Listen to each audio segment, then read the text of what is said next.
संसद में एनडीए बनाम INDIA। राज्यसभा आपको लिए चलते हैं गृह मंत्री अमित शाह का संबोधन, दिल्ली के बॉस पर फाइनल फैसला। कोई टिप्पणी करना नहीं चाहता, अगर उचित है तो कांग्रेस पार्टी ने जरूर इसका समर्थन करना चाहिए कि भाई विधानसभा को या संसदों को स्थगन कर ही चलाना, कभी सत्र अवसान नहीं करना, वो सेशन में ही रहेंगे। अब सेशन में ही रहेंगे तो कानून कैसे बनाओगे? अब कैबिनेट बुला ही नहीं सकते। इसलिए क्या स्थिति है समझिए साहब, 2020 में सत्र की संख्या कितनी हुई दिल्ली के? 1 बजट सत्र। 2021 में कितनी? 1 बजट सत्र। 2022 में कितनी बार सदन बुलाया गया? 1 बार बजट सत्र।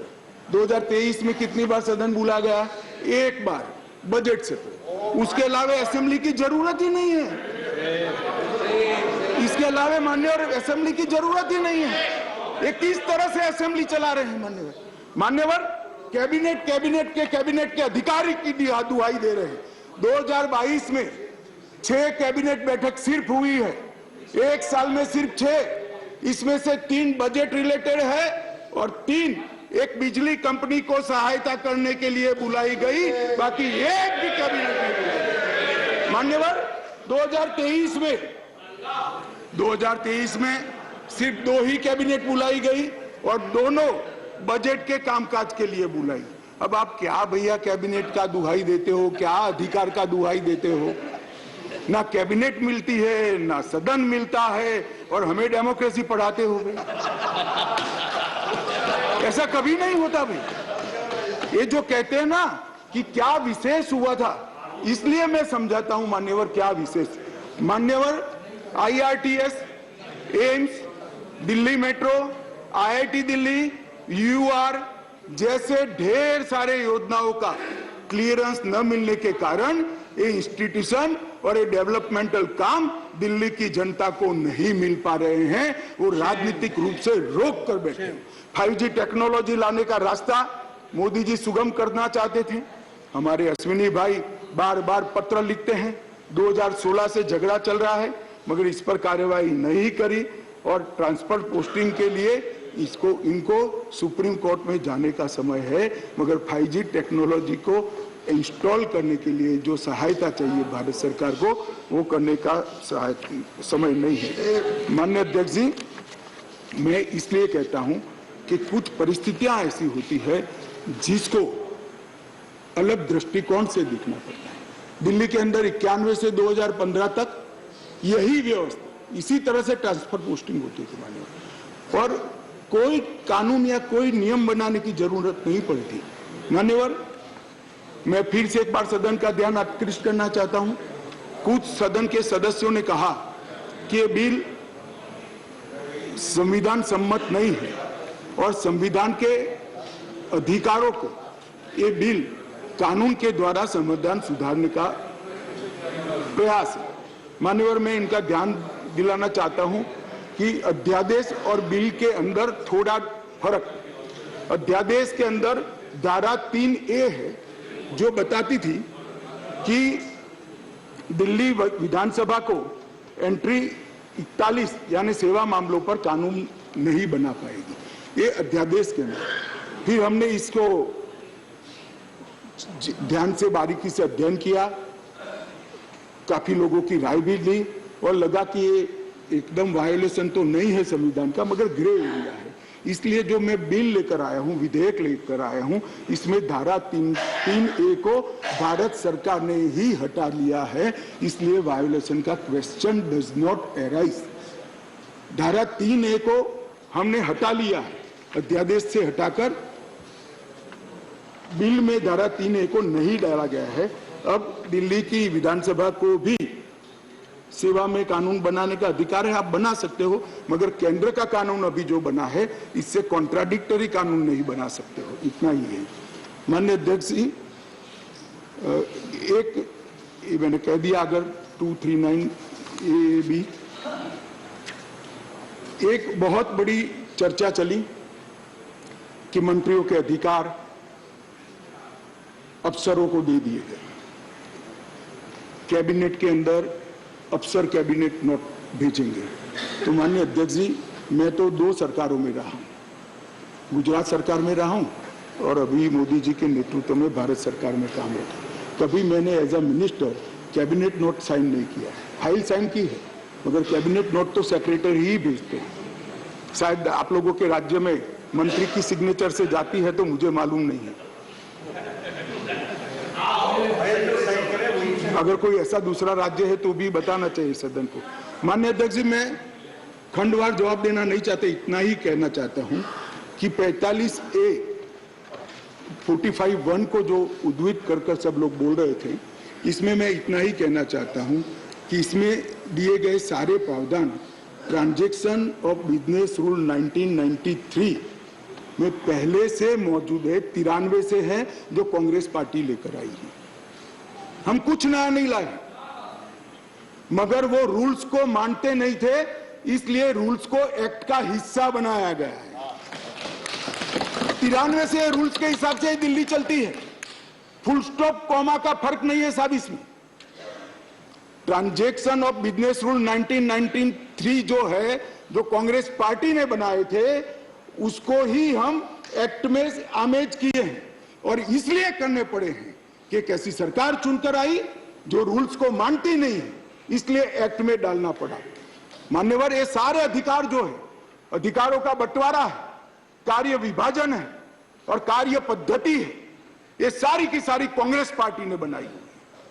अगर कांग्रेस पार्टी में अंतरात्मा है तो इस बिल का समर्थन करना चाहिए। मैं तो आपकी चीज को लेकर खड़ा हूं, मगर ये नहीं करेंगे, मुझे मालूम है मान्यवर, क्योंकि उनको गठबंधन बचाना है,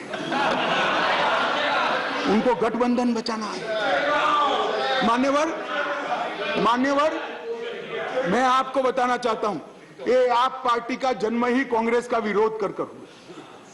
लगभग 3 टन जितनी गाली कांग्रेस की सरकार को बोले और बोलकर सरकार में आए, और आज अनधिकृत अधिकार प्राप्त करने के लिए कांग्रेस का समर्थन ले रहे हैं। और कांग्रेस वालों को भी ठीक है, चलो हमारा गठबंधन बढ़े।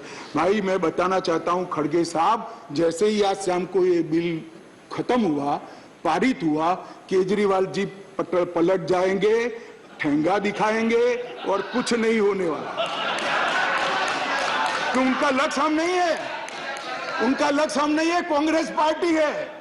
जरा इनका चुनावी इतिहास देखिए, उनका लक्ष्य आप हो, वो आपको नहीं छोड़ेंगे। खैर, वो आपको देखना है। और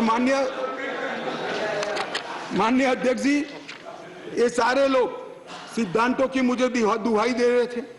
मैं पूछना चाहता हूं, तृणमूल कांग्रेस और कम्युनिस्ट पार्टी आज एक मंच पर है, किस सिद्धांत के तहत है, जरा बताइए तो मुझे, किस सिद्धांत के तहत है?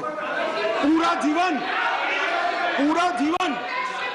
एक तृणमूल कांग्रेस पार्टी का जन्म ही कम्युनिस्टों का विरोध करते हुए हुआ है। कांग्रेस पार्टी से वो इसलिए अलग हुए कि नरसिम्हा राव जी ने कम्युनिस्ट पार्टी से हाथ मिला लिए और आज सत्ता प्राप्त करने के लिए वो इनके साथ बैठे। एक कांग्रेस पार्टी और कम्युनिस्ट पार्टी केरल में तो यूडीएफ एलडीएफ कर एक दूसरे की जान लेने पर आमादा है और वहां इलू कर रहे हैं। माननीय अध्यक्ष जी, ये जनता दल, ये जेडीएस, माननीय अध्यक्ष जी, जेडीएस, ये नीतीश कुमार जी है। जेडीयू ये नीतीश कुमार जी है, जिनकी राजनीति चारा घोटाले का विरोध कर हुई। इनके राष्ट्रीय अध्यक्ष लल्लन सिंह जी कहते थे, मैं पान का बनवारी बन जाऊंगा मगर कांग्रेस पार्टी के साथ नहीं जाऊंगा, लालू के साथ नहीं जाऊंगा। मान्यवर, ये साथ में आ गए। साथ में क्यों आए?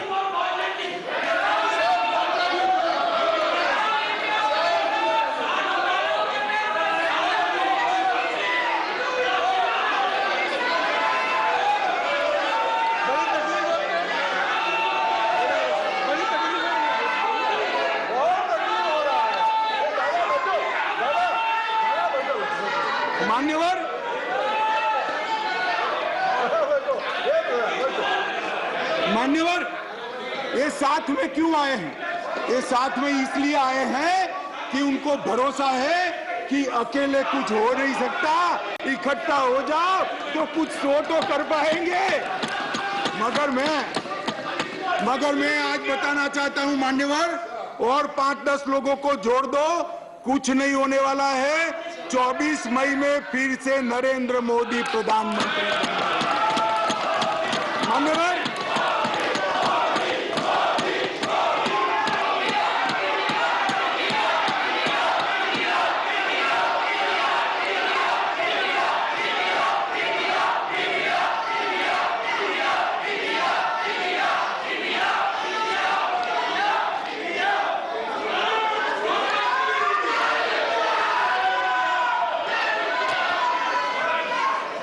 मान्यवर श्री संजय राउत ने कहा, मान्यवर श्री संजय राउत ने कहा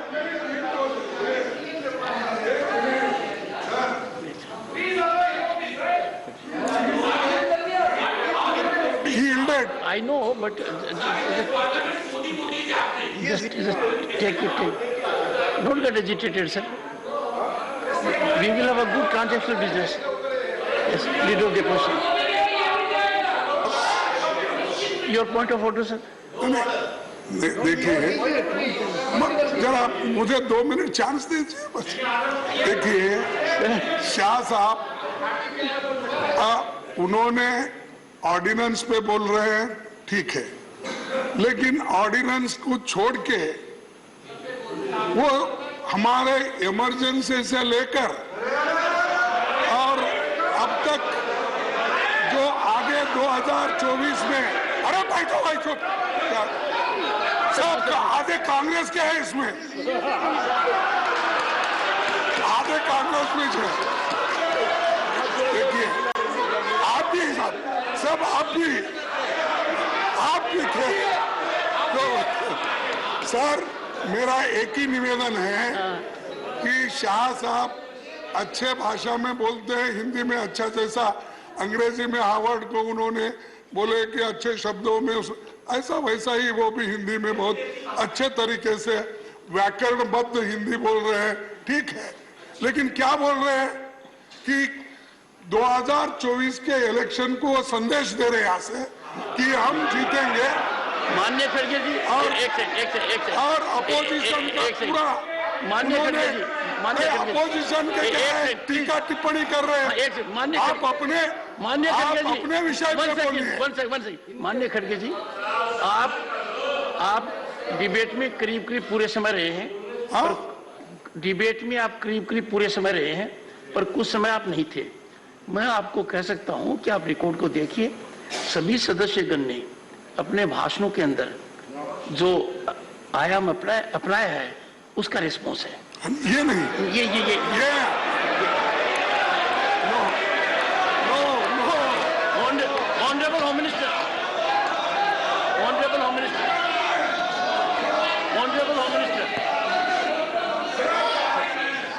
ऑनरेबल होम मिनिस्टर, खड़गे साहब मैं ध्यान रखता हूं,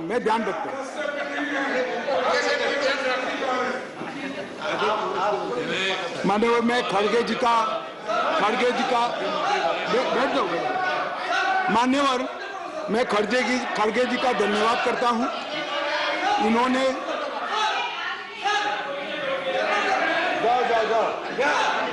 मान्यवर मैं खड़गे जी का धन्यवाद करना चाहता हूं कि इन्होंने मुझे सदन की उच्च परंपराओं का ध्यान दिलाया। मैंने सदन की परंपराओं का ध्यान रखते हुए सटल वे में मेरी बात कही थी, परंतु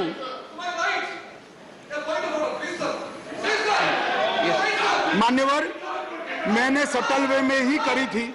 मैसेज आधा अधूरा गया था, खड़गे जी ने पूरा मैसेज डाल दिया, इसलिए मैं उनका धन्यवाद करना चाहता हूं। मान्यवर संजय राउत जी ने कहा कि मोदी जी विदेश जाते हैं तो उनका सम्मान होता है, कोई उनका ऑटोग्राफ मांगता है, कोई उनको झुककर नमन करता है, कोई उनसे अपॉइंटमेंट मांगता है।